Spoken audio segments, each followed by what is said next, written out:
अस्सलाम वालेकुम, कैसे हैं आप सब? मैं अल्हम्दुलिल्लाह खैरियत से हूँ। बस ये थोड़ा-सा मौसम की वजह से ज़ुकाम चल रहा है और एडवेंचर के तौर पे कल मैंने 2-3 आइसक्रीम्स इकट्ठी खा लीं, तो इसलिए थोड़ा फ्लू की शायद आपको मेरी आवाज़ से अंदाज़ा हो रहा हो। जी, तो आज मैं आपके लिए एक बहुत इम्पोर्टेंट वीडियो लेके आई थी, हमारी सक़ाफ़त। अब देखिए, हम अपना कल्चर तो बिल्कुल भूल के ही रह गए हैं। हम लोग मौजूदा वक़्त में साइंस एंड टेक्नोलॉजी का दौर है, तो हम सब बस मल्टीमीडिया तक ही महदूद रह गए और अपनी सक़ाफ़त को बिल्कुल ही भूल चुके हैं। तो आज मुझे ख़्याल आया कि मुझे इसके बारे में आपसे बात करनी चाहिए। सक़ाफ़त किसी भी मुल्क में बसने वाले लोगों के अक़ाइद, रवायात, काम करने के तौर-तरीके, रस्मात के मजमूए को कहते हैं। ठीक है? मतलब हर किसी का हर जैसे हमारे 4 सूबे हैं, तो हर सूबे की अपनी-अपनी सक़ाफ़त है, उसके बारे में आज हम बात करते हैं। सबसे पहले जो मैं आपसे शेयर करना चाहूँगी, वो है धात का काम। अब धात का काम यानी कि इसको इंग्लिश में कहते हैं मेटल वर्क। धात के काम में सोना, चांदी, तांबा, लोहे जैसी चीज़ें शामिल हैं।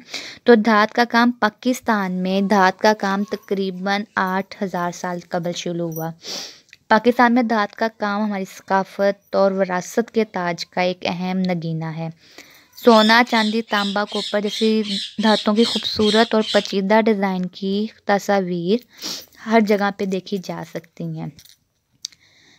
धात का काम जब शुरू हुआ तो लोगों ने इसके बारे में जैसे-जैसे हर चीज़ तरक्की करती है, तो उसमें बहुत सारी तरक्कियाँ की। सबसे पहले जो धात बरामद हुई थी वो सोना थी, जो कि तकरीबन 8000 कबल पहले दरियाफ़्त हुई थी। उसके बाद तांबा तकरीबन 62,000 साल पहले, उसके बाद चांदी तकरीबन 6000 साल पहले और उसके बाद लोहा तकरीबन 3500 साल पहले दरियाफ़्त हुआ। तो लोगों ने इस पे काम कर कर के और इसमें मुख्तलिफ़ किस्म के अब धात को ज़ेवरात के तौर पे पहना जाता है। सोने के ज़ेवरात पहने जाते हैं, चांदी के ज़ेवरात पहने जाते हैं, रिंग्स पहनी जाती हैं, अपने अच्छे मौक़ों पे इनको इस्तेमाल किया जाता है। तो ये हमारी सक़ाफ़त का सबसे अहम पहलू है, धात का काम, जिसको करने में बहुत ज़्यादा मेहनत मतलब लगती है और मेहनत तलब मतलब ये काम है। सोने के ज़ेवरात मतलब दुनिया भर में मकबूल हैं, हर जगह पे पाए जाते हैं, तो ये सारे उसके अहम पहलुओं में शामिल होते हैं।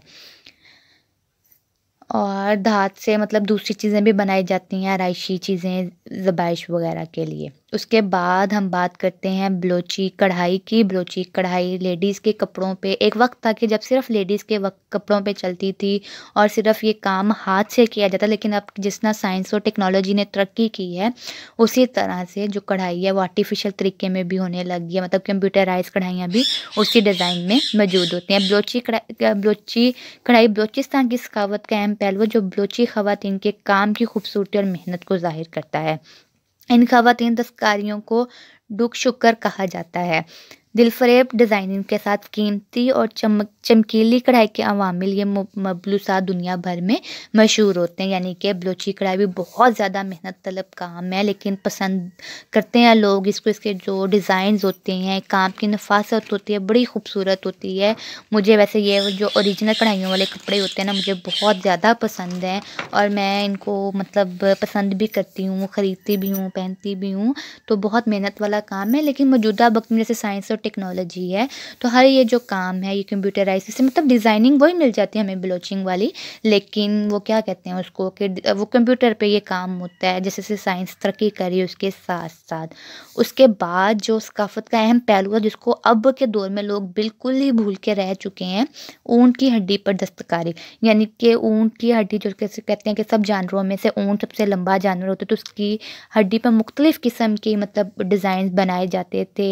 घरों में प्यारी मतलब नफ़ासत के साथ दस्तकारियों में से थी ये एक, और मुल्तान में तकरीबन 1 सदी तक इस पे काम होता रहा था। और ये जो कारीगर होते थे वो नफ़ासत के साथ इस पे काम करते थे और इसकी जो चीज़ें थी दुनिया भर में मकबूल होती थी। मैं आज एक वो न्यूज़पेपर में पढ़ रही थी कि माहिरीन का दावा है जनूबी एशिया में तकरीबन जो 86% माहिर-गर है ना, वो पाकिस्तान में मौजूद हैं, पूरी जनूबी एशिया में से। लेकिन बस बात ये है कि हम सिर्फ़ टेक्नोलॉजी तक रह गए हैं। नेक्स्ट हम बात करते हैं काशीगरी। काशीगरी मतलब कहते हैं मेटोलॉजी को कहते हैं, मेटल्स के ऊपर वर्क करना, यानी कि उसको हम आम ज़ुबान में कह सकते हैं बर्तनों की कशीदाकारी करना या बर्तनों पे नक्शो नुगार करना मुल्तान मतलब ये मुल्तान की सकाफ़त का हिस्सा है। तारीखी शहर दस्तकारियों में से है। यहाँ की मशहूर दस्तकारी में मिट्टी के बर्तनों पर नक्शो नगार करना और इसे हम काशीगरी कहते हैं। और सदियों से चलता आ रहा बेहद खूबसूरती होते हैं मिट्टी के बर्तन, हर किसी के लिए मतलब बहुत प्यारे होते हैं। लेकिन जैसे-जैसे ज़माना तरक्की कर रहा है, हम इस तरह से जैसे ये चीनी के बर्तन होते हैं या कोई भी जैसे लोहे के या किसी भी चीज़ पे भी ये नक्शो नगार का काम जो है इसको हम काशीगरी कहते हैं। बड़े खूबसूरत ये बर्तन लगते हैं और जब इसमें खाना पेश किया जाता है तो खाने वाले ट्रैक्ट भी होते हैं और इसको मतलब हर जगह पे हम देख सकते हैं। ये सिर्फ़ मकबूल मतलब पाकिस्तान में नहीं है, बाहर के ममालिक में भी इसको बहुत ज़्यादा पसंद किया जाता है। बर्तनों के अलावा इसको इमारतों में भी मतलब नक्शेंगारी की जाती है। इमारतों पे भी खूबसूरत डिज़ाइंस बनाए जाते हैं। मतलब नक्शो-नुगार किया जाता है वहाँ पे। तस्वीर बनाई जाती है जैसे कोई अहम शख्सियत होती है उनकी तस्वीर बनाई जाती हैं या मतलब इस तरह से हर तरह से इसको हम काशीगरी का नाम देते हैं। उसके बाद हम बात करते हैं कश्मीरी शॉल की। कश्मीरी शॉल मुलायम होती है और कपड़े इसमें बहुत ज़्यादा गर्म होती है सबसे पहली बार। और ये शॉलें 2 तरह से तैयार की जाती हैं। एक तो वो होती हैं सूती होती हैं, कुछ होती हैं रेशमी होती हैं और इसको पहाड़ी बकरे की ऊन से तैयार किया जाता है और ये दुनिया भर में शोहरत रखती हैं। बड़ी गर्म ये शॉल होती है, बहुत ही मतलब अच्छी लगती है ली हुई और नफ़ीस लगती है देखने में, प्यारी खूबसूरत लगती है। और अभी थोड़े दिन पहले मैंने भी ये ली हुई थी तो मैंने अपनी वीडियो भी इसमें एडिट अपनी पिक भी इसमें एडिट की हुई। जब मैंने ये ली थी तो हम लोग थोड़ा ट्रैवलिंग कर रहे थे तब हमारी गाड़ी ख़राब हो गई थी तो वहाँ पे हम लोग ऐसे ही वो थोड़ा मज़ाक वगैरह करने लग गए मतलब एन्जॉयमेंट्स करने लग गए। तो मैंने वहाँ पे अपनी ये पिक्स ली थी। देखें बिल्कुल ये कश्मीरी शॉल मैंने खुद भी ली हुई है, मुझे बड़ी पसंद है। ये इतनी नफ़ीस होती है देखने में और इंतहा की गर्म। तो ये जब हमारी गाड़ी ख़राब हुई थी तो ये रास्ते में हम लोग ऐसे ही थोड़ा मौज मस्ती कर रहे थे तो उस दौरान मैंने ये पिक्स ली थी। मतलब मैंने अपनी ज़िंदगी में पहली दफ़ा ये मतलब पानी वाला जो नलका देखा था तो मुझे बड़ा शौक़ था कि मैं इसको मतलब वो करूँ, लेकिन इतना ये सख्त था। तो बाद में वैसे कश्मीरी शॉल की कर रही थी, अंदर ही वो क्या कहते हैं वो आ गया, मेरा अपना ट्रिप आ गया। अच्छा ख़ैर अब हम बात करते हैं ट्रक आर्ट की। अब ट्रक जो होते हैं सामान को एक शहर से दूसरे शहर तक लेके जाने के लिए इस्तेमाल होते हैं।